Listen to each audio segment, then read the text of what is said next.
Ini ruang Prabayasa ini sampai sekarang pun dipergunakan sebagai ruang berpendidikan ataupun ruang rapat sultan yang sifatnya itu skala banyak ataupun skala besar. Jadi semua tamu apa itu dijamunya sekarang di sini di ruang Prabayasa ini. Nah, Keterbonan sendiri ini mulai dibangunnya tahun 1797. Jadi sudah 200 tahun lebih. Ini awal yang dibangunnya ini masjidnya dulu, Pak. Masjidnya dulu, baru keratonnya ini. Jadi rampung pemerintah ini tahun 1808. Nah, ini dahulu ini sebutannya Macan Ali sekarang sebutannya. Ini kaligrafi kalimat tauhid yang sering dilihat, mungkin sering lihat ini ya. Nah, ini Macan Ali sebutannya. Ini dahulunya ini sebagai bendera panji perang Kesultanan Cirebon. Jadi pas ingin berperang itu menggunakan panji perang ini. Gitu. Sebutannya Macan Ali. Ini kaligrafi kalimat tauhid. Ini karyanya Sunan Kalijaga. Nah, sekarang ini akhirnya karena setiap sultan ini wajib memiliki identitas diri ataupun jadi logo ya, jadi bendera, jadi sebutlah ini wajah sebutannya. Kenapa simbolnya ikan ya? Kita kan bisa perhatikan di sehari-hari seolah-olah ini ikan matanya tidak pernah tertidur, matanya selalu terbuka. Nah itu selalu ya, itu akhirnya disimbolkan, diartikan sebagai selalu mengingat terus pada Allah Subhanahu Wa Taala. Gitu. Akhirnya diadopsi di Islam Tarekat karena Cirebon ini kan menganut aliran Islam Tarekat ya. Diadopsi jadi melambangkan ini iman, Islam, ihsan satu titik ini kepada Allah Subhanahu Wa Taala. Ataupun tiga kesultanan menjadi satu. Gitu. Kenapa ada simbol buah mangganya juga? Biasanya kalau keraton kan di mana-mana Jogja, Solo maupun Sepuhan Kanoman itu biasanya identik ditanami pohon beringin. Ya kan biasanya kan ya selalu ada beringin besarnya. Kalau Kacerbonan beda, lebih banyaknya pohon mangga. Dari sekarang dulu sampai sekarang juga masih tersisa, di belakang juga masih banyak. Bahkan dahulu di tempat alun-alun parkir mobil itu pohon mangga semua banyaknya. Gitu. Yang seusia dengan keraton ini yang tersisa pohon mangganya yang sebelah kiri itu pohon mangga Gedong Gincu yang terkenal di Cirebon. Buah mangga Gedong paling mahal itu. Iya, paling mahal. Kilonya bisa sampai 65.000. Mangga Gedong Gincu. Kalau lagi masih musim masih produktif banyak yang minta ampun. Makanya kita ada simbol buah mangga. Dan memang Kecerbonan sendiri ini keraton yang paling mudah untuk menyelenggarakan acara. Jadi lebih mudah birokrasinya. Jadi kalau namanya orang izin kan mau misalnya taruhlah saya tamu ke rumah bapak, mau izin pak, izin kamar mandinya, pasti bapak jawabannya kan, enggak silakan, enggak gitu, enggak, gitu, jadi lebih mudah, makanya kita ada simbol buah mangganya, jadi keraton yang lebih mudah untuk membuat menyelenggarakan acara, gitu, makanya kita ada simbol mangganya, dan ini adalah lambang mahkota, melambangkan ini adalah sebuah kerajaan kesultanan. Nah, pilar-pilar ini pun ada maknanya Pak. Ini barisan pertama ada 2 pilar kan ya, itu melambangkan 2 kalimat syahadat. Nah, baris yang kedua itu ada 4 pilar melambangkan manusia sempurna harus memiliki iman, Islam, ihsan dan garis ikhlas. Baris yang ketiga ada 6 pilar melambangkan rukun iman kan ada 6. Nah di kanan kiri itu di atas foto sultan ada ukiran namanya bintulu. Bintulu itu jadi melambangkan kan ada mata satu tengah titiknya, melambangkan dajjal. Dajjal itu berarti kan ya selalu dikaitkan dengan hal yang nggak bagus. Jadi sebagai pengingat pada saat Sultan ingin meninggalkan keraton itu harus selalu bersyahadat ingat kepada Allah Subhanahu Wa Taala, harus selalu menjadi manusia sempurna, harus lebih meningkatkan imannya kepada Allah Subhanahu Wa Taala. Karena pada saat meninggalkan keraton itu di luar ini akan penuh bisikan kanan kiri untuk menuju ke sebuah hal yang kemaksiatan gitu. Itu artinya. Ayo Rapi. Ya, Rapi menggasu yang apa? Oke, mendingan enak kosong. Ker video. Seumur hidup. Sekarang jadi kalau Kasepuan sudah tua, 15. Nah, Kanoman sudah yang ke-13, Kacerbonan baru yang ke-9 ini sekarang menjabat. Dilantik tahun 97. Nah, ini Sultan Abdul yang tadi tinggal. Nah, ini Sultan yang ke-8, Pangeran Amir, wafat tahun 94. 97 baru ada Sultan lagi. Jadi kosong selama 3 tahun. Kenapa? Kebetulan kan harusnya kan sistemnya digantikan kepada wafat ini digantikan kepada anak laki-laki pertamanya. Kebetulan anak laki-laki pertama beliau ini tidak mau menjadi sultan, Pak. Dibujuk, dipaksa, dirayu-rayu pun tetap aja nggak mau. Akhirnya putra keduanya ditunjuk ulang menjadi sultan. Jadi Sultan Abdul Ghani adalah anak yang kedua. Karena anak yang pertamanya tidak mau menjadi sultan. Nah ini normal, pangeran yang ke-7, Sultan ke-7 Pangeran Harkat, ini anak pertamanya. Nah ini Sultan yang ke-6, Pangeran Sidik wafat tahun 56. 60 baru ada sultan lagi, kosong lebih lama 4 tahun. Kenapa? Ya, Jadi masih ada lah kolonial Belanda ini kan tahun 50-an sih. Nah, beliau ini wafat ini hasil pernikahannya tidak dikaruniain anak laki maupun perempuan, jadi gak punya anak. Iya. Jadi secara sistem itu bisa digantikan kepada adiknya. Ini mirip kayak Jogja kejadiannya sekarang nih Pak. Jogja kan gak punya anak laki kan ya. Cuman ini gak punya anak, punya adiknya itu wanita. Nah, jadi pada saat itu harusnya kan diturunkan kepada adiknya dan adiknya pun wanita. Tapi sebenarnya kan nggak bisa menjadi sultan, tapi memang berambisi menjadi sultan. Dan pada saat itu ada pertikaian, ada perseteruan lah antara adik kandung beliau dengan adik sepupunya. Nah, karena adik kandung beliau ini wanita, walaupun wanita berambisi untuk menjadi sultan. Gitu. Akhirnya berseteru mereka berdua ini, akhirnya para sesepuh menunjuk beliau karena di satu keluarga aja itu kan pemimpinnya itu harus laki-laki, apalagi di sebuah kesultanan. Dimenangkanlah oleh beliau Sultan Harkat ini karena beliau masih satu keturunan dari Sultan yang kelima, cucu dari Sultan yang kelima. Tadi kita ke dalam ya Pak. Nah sini dulu, saya ya. Sini dulu saya. Ini Sultan yang kelima biar jelas kan ya. Ini Sultan yang kelima. Nah ini pernikahan Sultan yang kelima. Nah, ini pun kita foto profil pribadi Sultan dari yang ke-1 sampai ke-4 kita nggak punya fotonya. Ini yang ke-4-nya pun hanya pada saat beliau meninggal. Proses pemakamannya, namanya sebutannya di Cirebon ini layonan. Layonan. Jadi kalau raja-raja di Cirebon ini kan tadi Bu baru pada ke Gunung Jati kan. Nah, itu di sana kan makam keluarga kesultanan di Cirebon semuanya dimakamkannya di sana. Nah, khusus sultan dan juga adiknya disebut Patih di era sampai di era yang modern ini kan udah ada mobil kan. Nah, ada kereta juga mungkin bisa kan ya. Tapi khusus sultan dan juga adiknya disebut Patih di era modern sampai saat ini dari dulu sampai sekarang ini tidak boleh jenazahnya dibawa ke sana menggunakan mobil, harus ditandu seperti itu. Harus tanggung itu juga. 8 kilo. Jaraknya 8 kilo. Itu Berapa jam? ya paling 2 jam. 2 jam. Tuh, jadi khusus sultan dan adiknya aja. Tapi kalau keluarga yang lain boleh pakai ambulan. Oh, boleh. Jadi sebagai penghormatan terakhir keluarga dan juga abdi dalam kepada mereka berdua.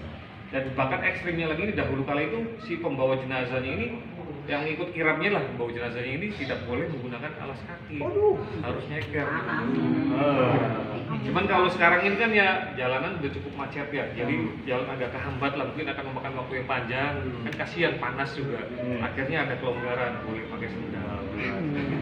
Tapi harus ditandu, tetap tandu isi tetap berjalan. Tapi gantian gitu. Kayak Gunung Jati. Enggak ganti gitu kan sendirian aja. Oh ya capek Pak.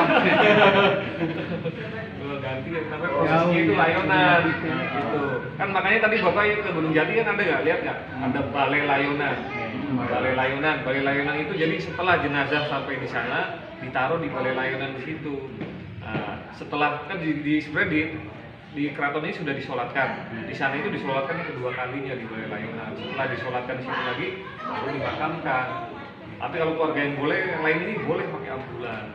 Nama prosesinya layonan. Nah ini untuk bayi. Nah, apa mungkin ya? Istilahnya apa tuh kalau di Pergas Tenglok apa tuh? Istilahnya burung. Kalau kita sebutannya mudun lemah. Jadi bayi yang usia 7 bulan sebelum dibelajarkan injak jalan tanah lah gitu ya. Ditaruh di sini dulu. Nah, di bawahnya dia dikasih simbol-simbol. Ada kunyit, ada Quran, ada kedokteran, ada lain sebagainya lah tulis. Si bayi suruh milih. Pertama kali yang dia pilih itu pegang, berarti kelak akan menjadi profesinya. Milih Quran, seorang ahli agama. Milihnya kedokteran, seorang ahli kesehatan, dokter entah perawat. Milih kunyit yang warnanya kuning, itu berarti melambangkan emas. Berarti kelak akan menjadi seorang yang kaya raya.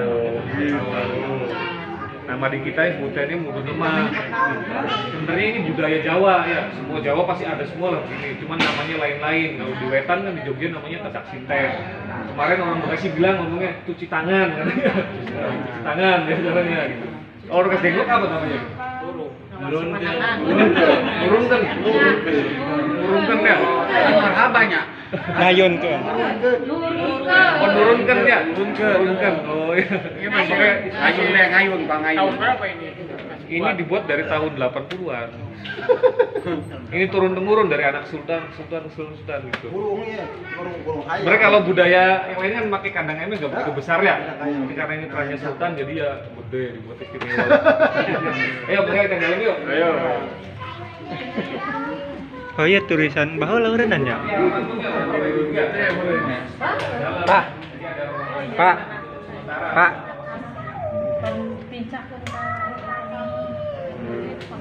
Tulisan bahwa lah sih marane enggak.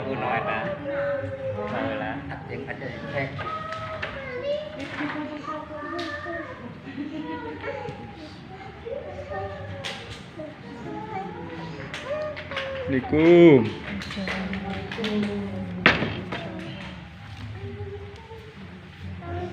Biasanya kita boleh sampai ke belakang, dapat di masa pandemi ditutup dulu sementara, hanya sini dari samping aja. Nah ini namanya ruang sketeng. Ruang sketeng itu jadi ruang tamu sultan lah, ruang versi papi itu VVIP tamu-tamunya, ruang terbatas gitu. Jadi nggak semua tamu dahulu bisa masuk sini. Jadi dahulu kala, nah cuma karena sekarang sudah untuk museum, jadi semua tamu dijamunya sekarang mas sultan di Prabayasa. Dan ini dulu ini Singasana Sultan, sebenarnya aslinya harusnya ada di belakang. Karena belakangnya ini ditutup, jadi supaya bisa kelihatan oleh umum, dimaju dulu ke depan sini. Terima kasih dari Nah, dan di Kacerbonan sendiri ini terdiri dari 2 kamar jimat. Ini dibukanya satu tahun sekali semua ya, tiap bulan Mulut. Jadi kalau Cirebon ini kan puncak tradisinya ada di bulan Mulut.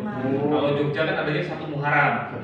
Nah, kalau kemarin ya, kalau di Cirebon ini bulan Mulut, tanggal 17 Mulut. Namanya kan Mulut dan panjang jimat. Nah, ini ada jimat lah.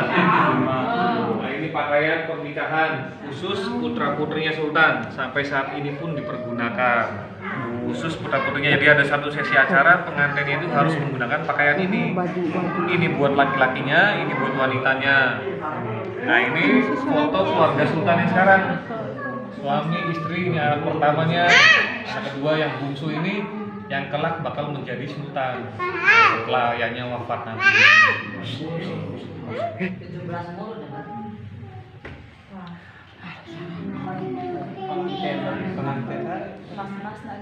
Nah, yang ininya pedang pengukuhan. Jadi pada saat pengukuhan sultan berikutnya itu kan ada simbolis dari sepuh gitu kan ya. Menggunakan pedang ini prosesi pengukuhan seperti ini kalau sultan yang ke-9. Nah, ini pedang dari Raja Belanda, Raja Willem, ini dari emas semua Pak, Emas, pedang emas. Tapi pedang propaganda posisi diberikan pedang emas, tapi mau nggak mau tanah sultanan harus dikelola oleh Belanda dan harus mau ditanami opium. Jadi sultan hanya dikasih uang sewanya aja, gitu. Dipaksa gitu. Kontrak. Tapi ya dikasih kenang-kenangan ini, kalau hebat kan. Nah, ini bendera Kecerbonan pada saat era Sunan Gunung Jati, Pak.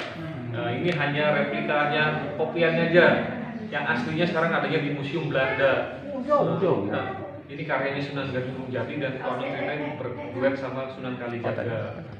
Jadi di Kasepuan, di rumah di Kecerbonan itu semua hanya kopiannya semua. Karena yang aslinya ada di Museum Belanda sana. Duplikatnya lah gitu. Itu bisa dibawa ke Indonesia nya. Susah birokrasinya, bahkan judulnya rampasan perang. Saya pernah mandu, ada orang Indonesia pernah ke Belanda. Nah, ngomong dia akhirnya, Pak, saya pernah ke Museum Belanda di Den Haag. Saya masuk ke sana, museum itu bukan seperti di Belanda, kayak di Indonesia, khususnya di Jawa, bilang begitu. Semua tuh punyanya Jawa semua, bilang begitu. Di Belanda, ini kalah banyaknya masih di sana lebih banyak, paling sejarahnya lebih bagus.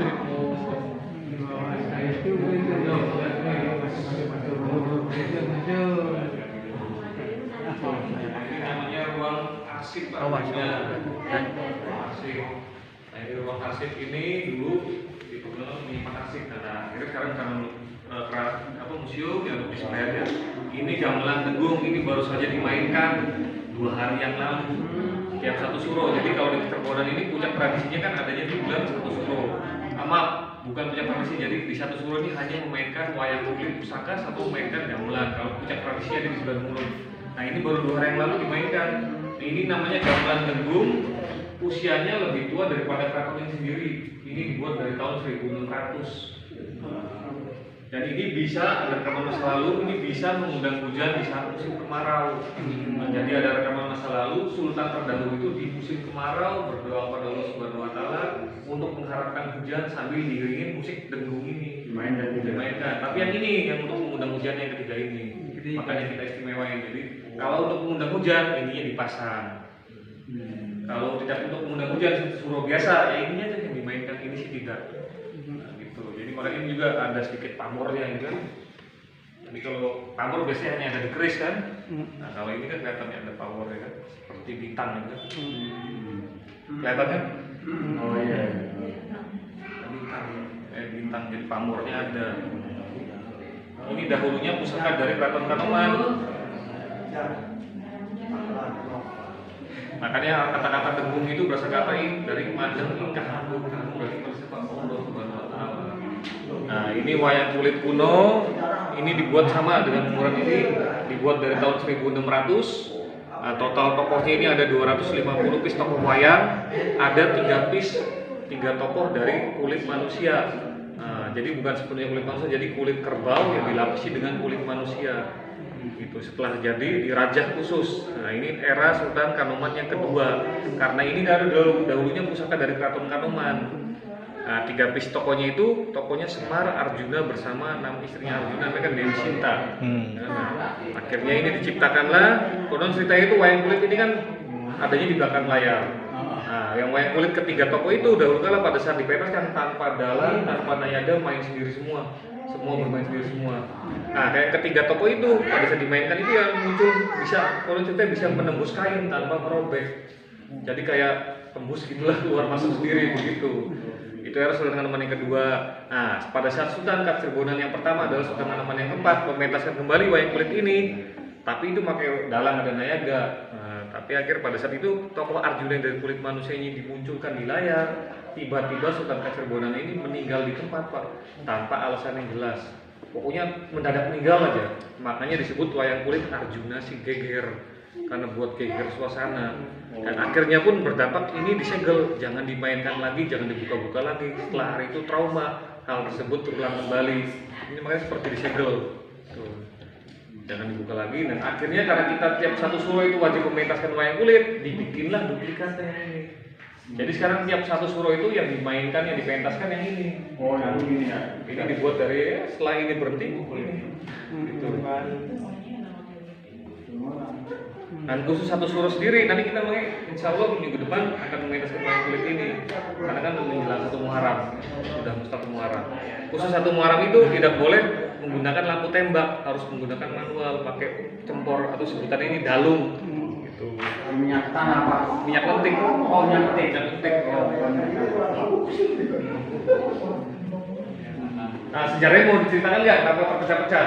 Ya. Ini namanya pisan. Ini ada hubungannya dengan Rawang. Nah, tidak ada ya. Nah, ini pipisan ini dibuat untuk bikin mulut bedak, sampai sekarang dipergunakan tiap bulan. Mulut itu para abdi dalam itu memperebutkan air bekas cuciannya, nasinya sama ya dibuat di sini. Jadi ini masih digunakan. Ini usianya sama.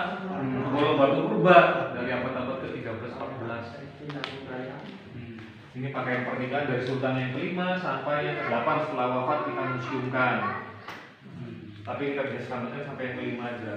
Nah ini saya terangkan sedikit aja kenapa terpecah-pecah ya. Jadi dulu Cirebon ini belum ada kerajaan, masih kekuasaan kerajaan Pajajaran. Nah pada saat era rajanya itu Prabu Siliwangi, dengar lah ya, Prabu Siliwangi, salah satu istrinya itu memiliki istri namanya kan Nyimas Subanglarang dari Kerawang kan ya. Dari Kerawang. Mereka menikah berbeda agama masing-masing.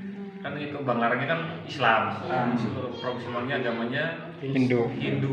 Jadi mereka memakai agama. Hasil pernikahan itu dikaruniai 3 anak. Anak pertama namanya Pangeran Walang Sungsang, yang keduanya Nyimas Rara Santang, yang ketiganya Raden Kian Santang. Nah, ketiga anak ini pun lebih ikut dianut agama yang dianut ibunya, Islam. Jadi bapaknya kan merasa saya tuh raja besar kok, ya kan ikut agama ibunya, jadi marah Pak. Jadi marah. Akhirnya tadinya yang menjadi sebagai putra mahkota, akhirnya dicoret jadi putra mahkota. Diusir juga dari tanah Pajajaran. Yang pertama kali keluar itu anak ke-1 dan ke-2. Walang Sungsang dengan Nyimas Rara Santang. Akhirnya keluar lebih mencari tokoh agama untuk memperdalam ilmu agama Islamnya. Akhirnya ke Cirebon ke utara, ke daerah Gunung Jati. Kan ada Syedatul Kafi kan? Iya. Itu gurunya beliau, mereka berdua. Gitu. Mereka gurunya berdua akhirnya memperdalam ilmu agama Islam di sana. Dan pada saat itu Pangeran Wala Sungsang ingin mendirikan kerajaan yang berlandaskan Islam. Bikinlah kerajaan di tanah kerajaan bapaknya sendiri. Dulu kan Cirebon kekuasaan Pajajaran. Bikin keraton lagi, namanya Keraton Pakumati. Gitu. Jadi bapaknya juga pengen keren, ngerasa ini kerajaan anak saya gitu. Nah, jadi ada ya tarik ulur lah gitu. Nah, akhirnya pada saat itu beliau memperdalam ilmu agama Islam, juga mendirikan Keraton Pakumati, dan akhirnya gurunya ini Syedatul Kafi memerintah kepada mereka berdua untuk menyempurnakan rukun Islam yang kelima, yaitu naik haji. Nah, akhirnya mereka berdua naik haji, dan pada saat itu Nyimas Rarasandang ini belum mendapatkan jodoh.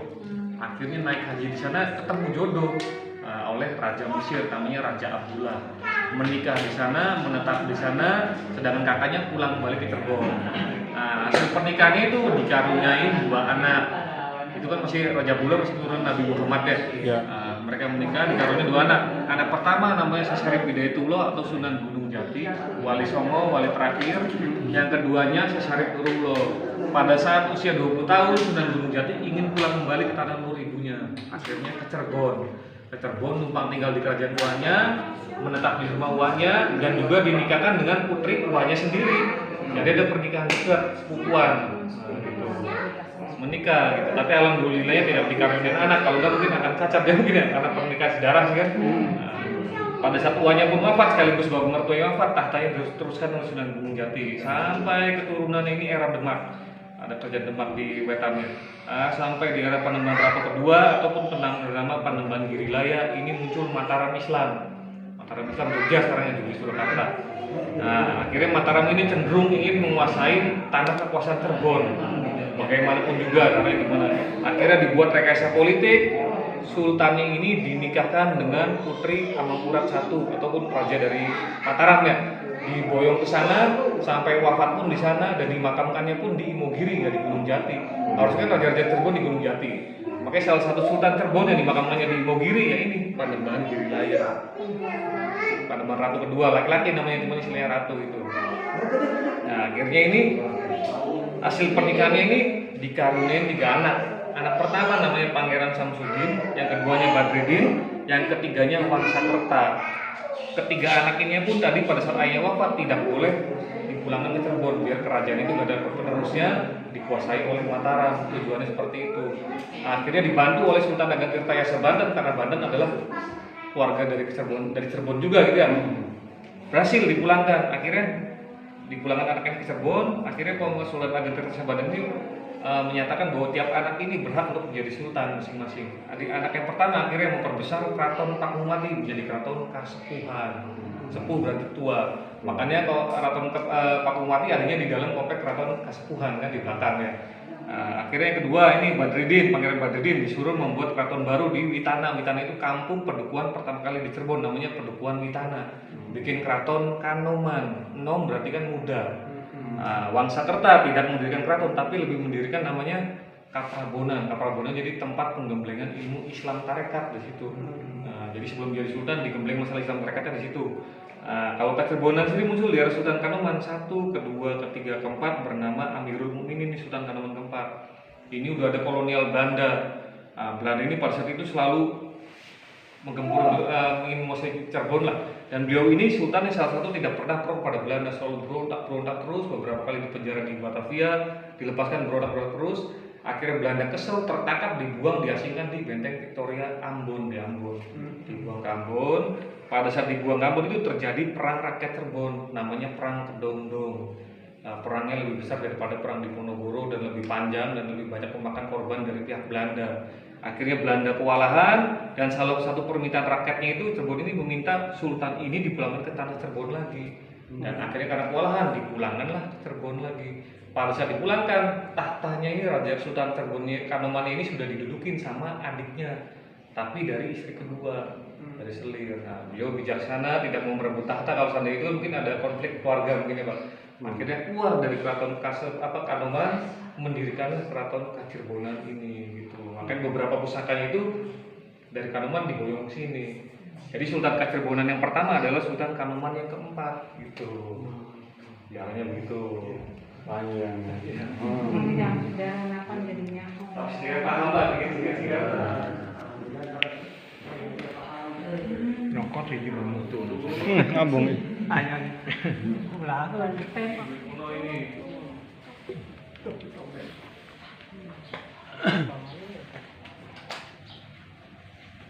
Nah ini kamar jimatnya yang bentuknya keramik Pak di sini, yang senjata tajam di sana, yang keramik kuno, piring kuno di sini. Dibukanya sama tiap 1 tahun sekali, tiap bulan mulut. Jadi tiap keraton itu memiliki 9 piring pusaka, sebutannya piring jimat ataupun piring rasul. Jadi tiap piring itu punya faedah masing-masing, ada yang bikin hilangkan racun, hilangkan rasa, menghilangkan sihir, membuat anti basi. Ya adanya mau pada foto gak tuh pakai kesenian topeng Cirebon? Boleh sok, mangga. Nih. Tar, makan channel dulu, Tar.